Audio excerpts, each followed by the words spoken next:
Jésus-Christ du christianisme ne coche aucune case. De Luc 24, 44, qui dit que ce que Moïse a dit, ce que les psaumes ont dit, ce que les prophètes ont dit doivent s'accomplir. On voit qu'il a violé les trois. Le véritable Christ, quant à lui, a respecté Moïse, a respecté les psaumes, a respecté les dispositions des prophéties des prophètes. Il coche donc la totalité des cases. Si le véritable Christ avait été fils de Dieu, dès sa conception, par sa conception et dès sa naissance, au premier jour de son arrivée sur cette terre, il aurait transgressé. Jacques chapitre 1, verset 13, qui dispose que Dieu ne peut pas être tenté. Si Dieu ne peut pas être tenté, comment, prédicateur chrétien, justifiez-vous ce qui est écrit dans Hébreux chapitre 4, verset 15, qui stipule qu'il a été tenté en toutes choses comme nous, mais n'a pas succombé. Si votre Jésus-Christ chrétien est né, est arrivé sur la terre comme un Dieu, comme un fils de Dieu, Dieu avec tidé, pardon, alors c'est un tricheur de la base, c'est comme un athlète dopé. Il n'a pas pu être tenté comme un être humain, puisqu'il n'était pas un être humain. Dès lors, conformément à 2 Timothée 2, 5, un athlète, dit ce texte, ne peut être couronné s'il n'a pas combattu en respectant les règles. Votre Jésus-Christ, prédicateur chrétien, votre Jésus-Christ, cher pasteur, cher prêtre, cher apôtre, cher prophète chrétien, votre Jésus-Christ ne peut simplement pas être le Messie, il ne peut pas être le Sauveur. Le véritable Christ lui-même a été précis dans son témoignage, des plus solennels et fracassants. En Apocalypse chapitre 22, verset 16, lui-même vous dit aujourd'hui, ouvrez ce texte, vérifiez-le, mesdames, messieurs. Moi, Jésus, le véritable, je suis la postérité et le rejeton de David. Point. Moi, Jésus, je suis le rejeton et la postérité de David. Rejeton, ça veut dire postérité, ça veut dire rameau, ça veut dire descendant, ça veut dire fécondité, ça veut dire progéniture, ça veut dire rameau, ça veut dire racine, ça veut dire tous ces synonymes que les prophètes de génération en génération ont entendu mettre sur la table afin que, conformément à Romains chapitre 15, verset 4, nous en soyons édifiés. Nous, générations des temps de la fin, pour lesquelles le véritable Christ a bien averti que la manifestation du faux Christ se fera avec de tels miracles que même des élus risqueront d'être séduits. C'est exactement ce qu'a réitéré Paul dans les dispositions pertinentes de 2 Thessaloniciens 2, pris en ces versets 3 et 4.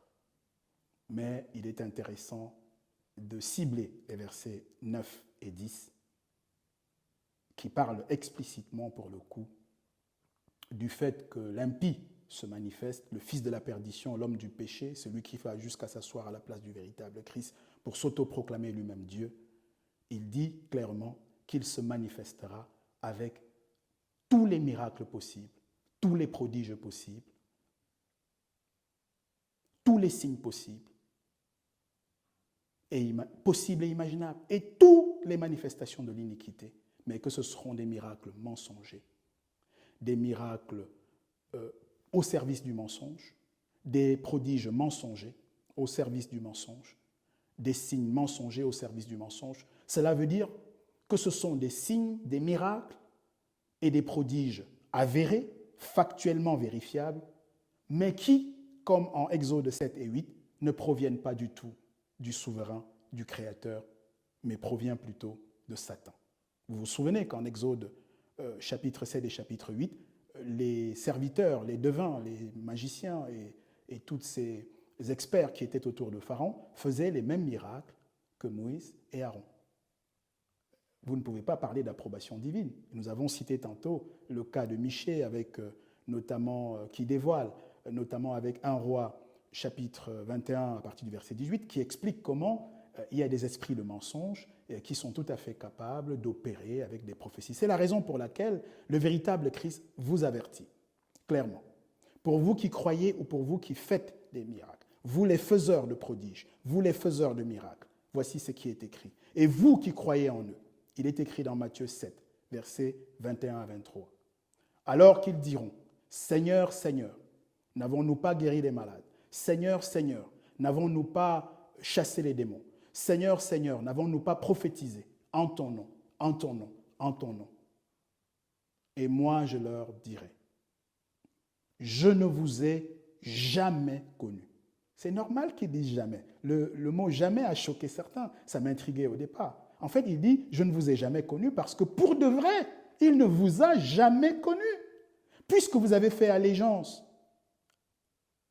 à son adversaire, à l'homme du péché, à l'antichrist, au faux Christ,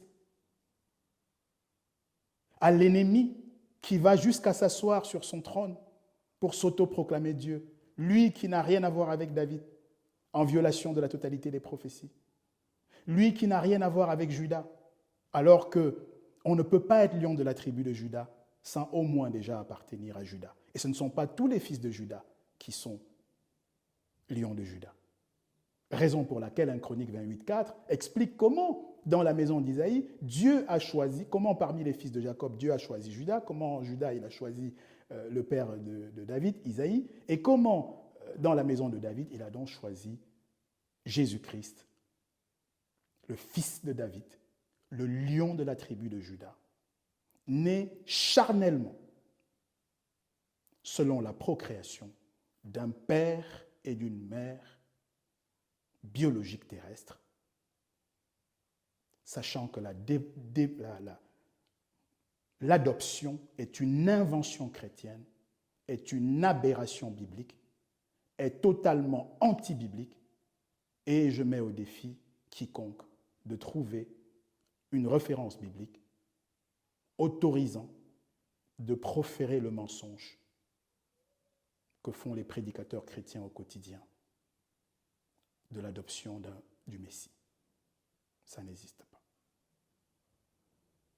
Mesdames, Messieurs, nous terminons cette masterclass avec les paroles du véritable Christ. Il vient de témoigner dans Apocalypse 22, verset 16, « Je suis, moi Jésus, le véritable, la postérité et le rejeton de David. »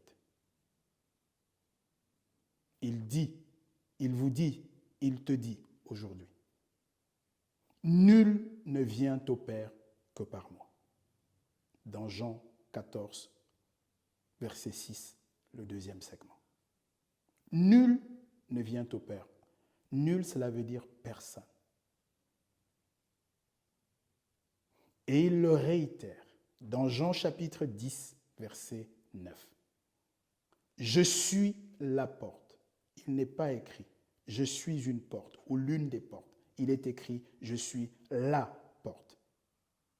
Si, S-I, si, le conditionnel, si tu passes par moi, tu seras sauvé. Si tu passes par moi, tu seras sauvé. L'évangile chrétien ne peut pas prêcher sur le si, puisqu'il n'a sur la table qu'une seule option, son faux Jésus, son faux Christ, le Christ chrétien, qui est l'antichrist.